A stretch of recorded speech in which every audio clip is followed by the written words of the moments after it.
Dňa 26. marca, krátko po 17.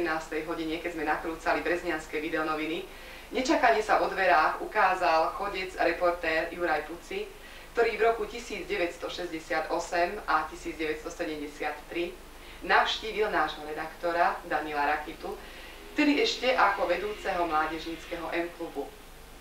Keďže tento vytrvalec bol v našom meste pri všetkých reportážnych cestách, využili sme jeho prítomnosť a položili mu niekoľko otázok. Pán Puci, prečo ste si práve volili trasu cez Brezno a Horehronie? Idem po všetkých 103 okresoch Československa, ale pravda je, že najťažšiu etapu som si vybral z Detvy do Brezna. Nesklamala ma, naozaj bolo to pekné, videl som kraj, ktorý som dosiaľ nevidel a už keď som si robil plán cesty, tak som ako si zabudol na to, že Brezno ešte nie je okresom. Tak som si tu plánoval Brezniansky okres, ešte ďalšie 3 obce.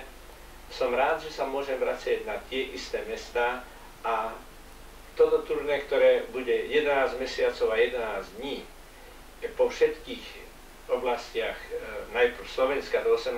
mája, potom Moravy, Južnej, Severnej a Čiech, skončí 21. januára na Václavskom námestí pri soche svätého Václava, tam odkiaľ som vyštartoval. Aký význam má vaša cesta a čím sa líši od predchádzajúcich? Prvý význam je to, že je to ohlásený ako rekord. Sleduje ma Ústav národného zdravia pre vrcholový šport. Druhá, že propagujem svojho sponzora jedného, Lidové noviny. A tretia je, že chcem byť ako profesionálna firma, ktorá píše. Vždycky som nielen chodil ako turista, ale aj písal. No a teraz som zvedavý na dojmy odtiaľ z Brezna, z Helpy, Švermova až potom z východného Slovenska.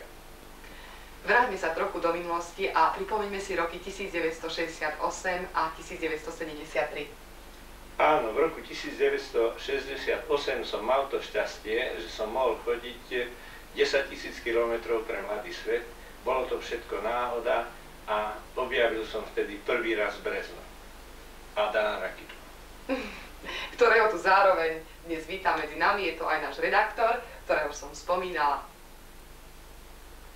Tak ja neviem, čo by som k tomu dodal. Ja si pamätám, keď si prišiel do Brezna a bolo to také neobvyklé aj pre Brezňanov, pre mládež. To bola tá druhá návšteva.